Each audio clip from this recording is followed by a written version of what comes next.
Hey you guys, it's Peter, and welcome to my channel, Peterisms, where I tell stories of my life and just little things that I have learned as I have grown into the person that I am today. And I just got done reading some comments, trying to find something to talk about in a video today as far as recovery and addiction.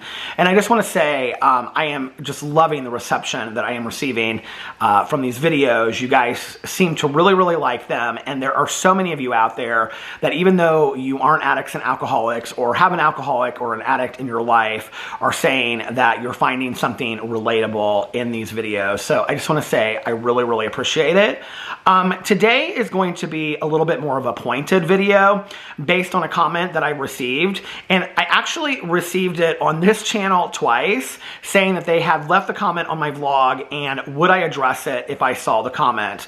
And the comment was about a very specific 12-step program that I'm not part of. So I wasn't really sure how I wanted to respond to the comment, but I think it's a pertinent comment to respond to. And I think it's also probably something that other people feel when they go to 12-step programs. So I'm just going to kind of make this a blanket statement about all 12-step programs and also my understanding of this specific 12-step program. So before I get into this video, I do want to say that like all of my videos on recovery and addiction, I am not a spokesperson for any 12-step program. This is just my experience, strength, and hope as I go through my journey of recovery from addiction and just what I have learned as I have taken steps forward. So I don't want anybody to come over here and say that, you know, Peter is speaking for this program or Peter is speaking for that program, because that's not the case. What I am going to be speaking about today is just my understanding of a certain program that I am not part of. So I want to make that very clear before I get into this. So let me read you the comment before I get into this video. The comment is a little bit long. It says, "Thank you, Peter. I am just starting to watch your Peterisms channel. I watch them all, but I never really watched this one. I was afraid. I'm just going to say I started going to Al-Anon. I've been married to my high school sweetheart for 35 years. That is an addict. I ignore it because I love him so much. He will be good for a while, then go off and go on a runner. That's what he calls it. I don't want to leave him. He is a very functioning addict and alcoholic. He's always been a fabulous provider and father. Never missed a day of work, no matter what. But we have had many scares that he is going to be randomly drug tested. I have not liked Al-Anon thus far. I went in there looking for help on what to do, and I felt very criticized. Like they thought that I was crazy to go there for that. I'm so confused and I don't understand. I know you discuss addiction and addicts. What about those of us that love and live with them? Thank you, my dear sweet friend." And so I just want to say I am actually responding to this in a video because she had asked me in a vlog this question, and then in the comment sections, and then she had also commented on my Peterisms channel not once but twice. So I feel like this is the forum where I do that, and I also think this is something that a lot of people could relate to, because I've actually even had friends of mine, the very personal friends of mine in my own life that have come to me and said, you know, like my husband or my wife is struggling with addiction, like what do I do, yada. First of all, I would say, I think in any situation like this, it's always great to seek some kind of therapy, to have a therapist or a counselor, counselor or life coach that is versed in recovery and addiction, that understands recovery and addiction, that can say things to you or be a sounding board to you, maybe in ways that you wouldn't want to hear it from somebody that you watch on YouTube. Because there's a lot of things that I could say about this. You know, I think, you know, it's interesting when we live with addicts and alcoholics, and it's like, I'm just going to compare this to my mom, you know? So when I, you know, was growing up with my mom, I look back now and I tell stories about my mom's addiction, right? But like when my mom was going through it and she was living in active addiction, I would say two good things, or I would say two bad things followed up by two good things, right? Like I would say in there, and I still catch myself doing this today. I call it throwing it out there and pulling it back in today, right? So I would say things like, you know, my mom like drinks a lot, and many nights or many days I come home and I don't know what I'm walking into. But there's always dinner on the table, and I know that my mom loves me. So for me, it was kind of this game that I played in my head, right? Which is what I hear this person doing. doing. It's like, let me tell you the things that are going on that worry me and that I'm scared about as the person, as in the addict's life. And then let me tell you all of the reasons why I shouldn't be scared at the same time. And I think this is why we continue to stand by these people and we enable them. I've been an enabler to an addict and an alcoholic myself, right? And I think that we look at that word, the word as to enable somebody or an enabler, as like this horrible word, right? Like we think of it as like this really bad thing. And no, what it is we love these people so much. We love them unconditionally that it's so hard for us to set limits and boundaries. And I think especially when it comes to spouses or partners or boyfriends or girlfriends or whatever, I think that we think that to help them, we have to leave them.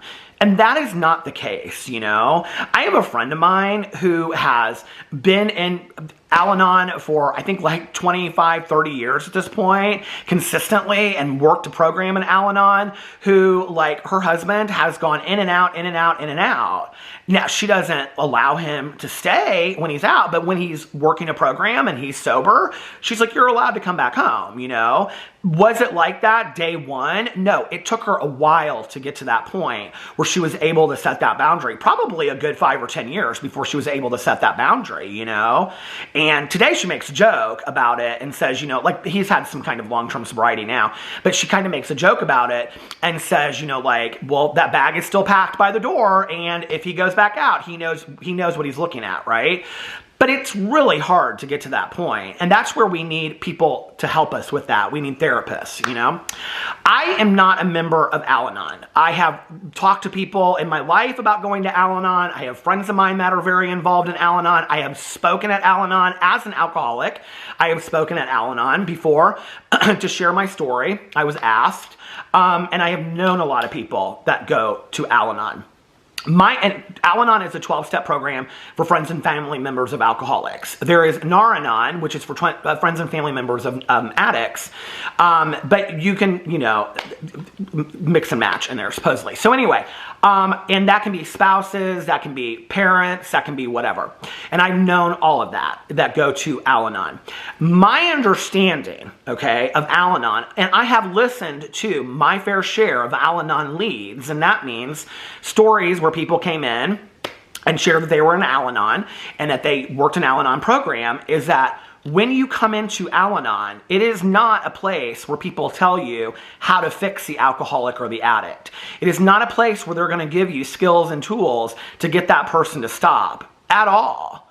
What they're going to do is they're going to tell you how to work on yourself. So you're going to get a sponsor, you're going to go to Al-Anon meetings, and then you're going to work a 12-step program in Al-Anon, just like an alcoholic or an addict would work a 12-step program in whatever program they're in, whether that's Alcoholics Anonymous, Narcotics Anonymous, Heroin Anonymous, you know, whatever, and Cocaine Anonymous, or, you know, a lot of different 12-step programs. So in Al-Anon, you're going to do the same thing. You're going to work a 12-step program on you, you know? Like, you know, you're going to, you know, admit to yourself that you're powerless over the addict and the alcoholic and that your life is unmanageable as a result of that. And to me, if you're worried that somebody's going to lose a job based on drug screens, that's unmanageable. That, to me, is like, that fear is unmanageable based on another person's use. And so really, the purpose of Al-Anon is for people to work on themselves. You know, it's interesting. I'll meet people that are in Al-Anon all the time, you know, like I've gone to state conventions and things like that, that will go, they've been in Al-Anon for like, I mean, long periods of time, 20 and 30 years, right? And I'll say, well, how did you get in Al-Anon? And they'll say, well, my first boyfriend or my first girlfriend was an alcoholic or an addict. And I'll say, well, when did you guys break up? And they'll say, oh, I broke up with them long before I ever got into Al-Anon. And I'm like, but you've been in Al-Anon all this time. And they're like, right, because of how I behaved in that relationship in response to that alcoholic and addict. And I think that's the thing is, like, when we take a look at who we are in response to an alcoholic or an addict, like, we have become certain people like, take it outside of the fact that I'm an alcoholic and an addict, right? The way that I have responded to my mother growing up, the way, as an adult child of an alcoholic, and as a person that probably could use going to Al-Anon, as, a person that had other alcoholics and addicts in my life, growing up and even into my early adult child, dating other people that were alcoholics and addicts, I have behaved in certain ways as far as like being a secret keeper, or fear-based person, or, not wanting to be confrontational because I'm afraid of the outcome. These are all behaviors. These are character behaviors, character defects that I have as a result of being with addicts and alcoholics, okay? And as a result of that, I go about my life in this world as a result of my interactions with addicts and alcoholics that I have had in my life. So to say that I am not affected by that is just, it's complete nonsense. When that person is gone, even though like my mom is no longer on this earth anymore, doesn't mean that I don't still respond to the world in a way that I responded when my mom was in active addiction. Just because she gets sober, just because I get sober, doesn't mean that I respond in a different way. When I was going to school and people would ask me how my mom was, I didn't say, well, last night she drank a bottle of wine and 2 martinis for 2 and she was tanked and fell and passed out in her chair. I didn't say that. I said, she was fine, we had a great night last night. Secret keeping, okay? Always talking about the positive things about my mom. Let me tell you all the good things about my mom so you won't look at the bad things about my mom. That was how I grew up. I never wanted to tell you anything bad about my mom. And I got so tired of being that secret keeper that really I took that out on myself. I was so angry at myself over time that was a lot of what I had to work on in recovery as well. That what I worked on in a 12-step program for myself was also things that, like, had I not been an addict and an alcoholic, I would have worked on had I gone into Al-Anon, So there's so much of ourselves of who we are. And when you take a look at the 12-step program, right? Like really any 12-step program that you look at, it's just the first step that is about the substance or the addict and the alcoholic. The rest of the steps are really all about working on ourselves, The second step is about, came to believe that a power greater than ourselves could restore us to sanity. The third step is made a decision to turn our life and our will over to the care of God as we understood Him. The fourth step is about doing inventory. The fifth step is about sharing that inventory with somebody else. The sixth step is about character defects. Seventh step is about getting rid of those character defects. The eighth step is a list of people we have harmed as a result of that. Ninth step is making direct amends to those people. 10th step is daily inventory. 11th step is continuing conscious contact and prayer and meditation. And 12th step is being of service to others and carrying this message to other people as a result of these steps. And so first of all, if you want me to recite them word for word, I can, okay? But I just gave you the rundown of them. But, when you take a look at those steps are things that anybody out there in the world, no matter what they had gone through, which is why we have so many 12-step programs now, Like I just cited like 3 or 4, just for substances. But there's Al-Anon, there's ACOA, which is Adult Children of Alcoholics, and there's, 12 steps, or there's, Marijuana Anonymous, Heroin Anonymous, Cocaine Anonymous, Gamblers Anonymous. There's on and on and on, right? That work some form of 12-step program, all based on those original 12 steps. Are they different? Sometimes they are, sometimes they are. But there's some form of the original 12 steps. And so, and based on whatever 12-step program that you go to, is you should follow how they tell you to do this. But my understanding of Al-Anon is it's not about you coming there and fixing the alcoholic or the addict and being told ways to do that. It's about you coming there and working on yourself. And as you get stronger, as you learn how to deal with those things inside, you learn how to set better boundaries for yourself and for the addict and the alcoholic in your life, because you get healthier, right? And that doesn't necessarily mean that you have to kick that person out. What that means maybe is like my friend that you say, I love you, but if you're going to use, you're not going to be here for the interim that you're using. So I guess you need to go out and figure that out for yourself. And if you decide that you don't want to be here anymore, then fine, we'll deal with that. But if you decide you want to get sober again, then I'm here for you, right? And that's just one person that's dealt with that. I've had many friends of mine that that have, broken apart and got divorced because their spouses continue to go back out and things like that, but that doesn't have to be the case. But my understanding of Al-Anon is it's a place for you to work on yourself and get stronger and heal yourself, just like the rest of us are doing.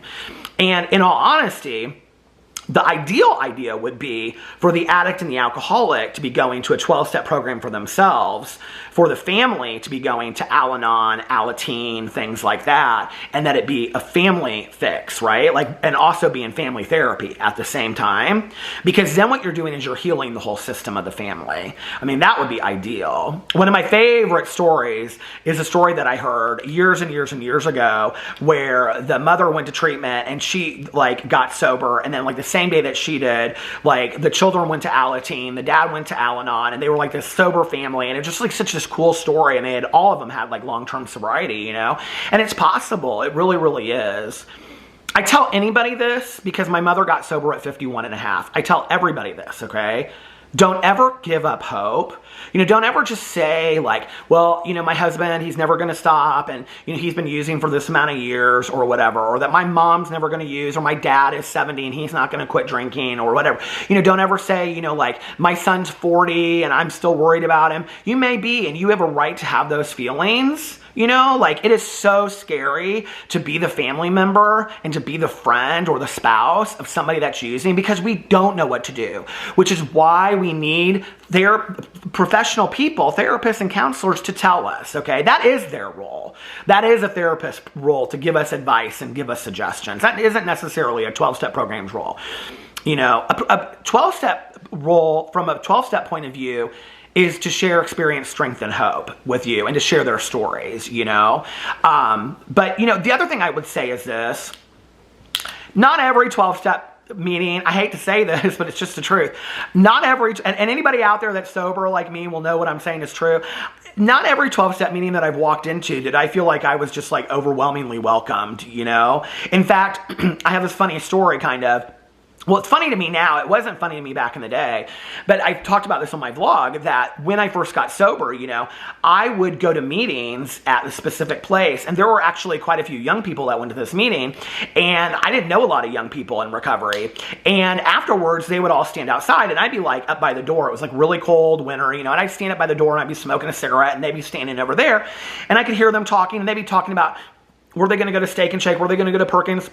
Where were they going to go to have a cheeseburger, And they never said any, they would say hi or whatever, but then they just kind of kept on walking. And I remember saying to my sponsor, I was they never asked me if I want to go and have a cheeseburger. It really hurts my feelings and whatever. I had other people that did. I had a lot of people that went out of their way to ask me for a cheeseburger or pay for a cheeseburger, on and on, But they didn't. And I remember he looked at me and he goes, do you ever ask them if you can go? And I was like, what? And he was like, do you ever introduce yourself to them and say you'd like to go with them for a cheeseburger? And I was like, no. Why would I do that? But I think we always expect other people to do the work. And there's been a lot of meetings that I've gone to through the years where I just walked in and, stayed for the meeting and left and thought, well, that wasn't it. I didn't feel super welcome at that meeting. I hate to say that. I really do, I would love to tell you that every meeting that I've been to has just been happy, joyous, and free, and that the people were so welcoming that it felt like, I was part of something I'd never been to. Now, I have found that. I have found that in my home group. I have found that in the meetings that I go to today. I have found that with friends of mine in my support network. But there are a lot of places that I haven't felt necessarily welcome or comfortable when I go in there, and that's okay, That's okay. And there are so many more meetings that I can go to another meeting and I can find that somewhere else.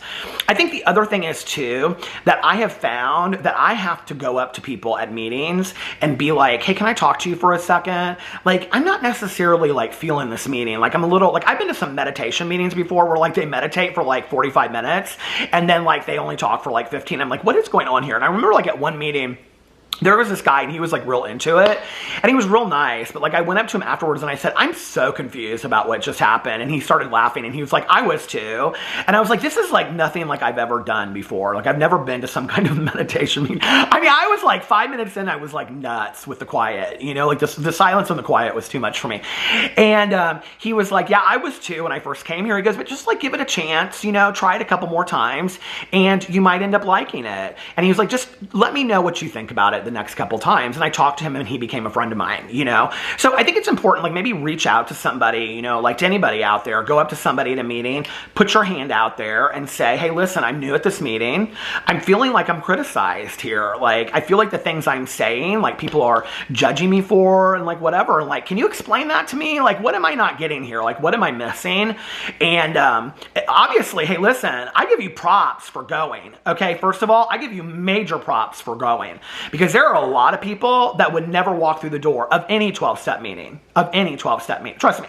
I've had many people in my life that I have tried to get to go, okay, that are just like, that's not for me. It's a cult. I'm not going to that Bible stuff. Like, what I'm like, it's not a cult. It's not a Bible stuff. And they're like, well, it's not for me. I'm not going. So props to you for at least giving it a chance, right?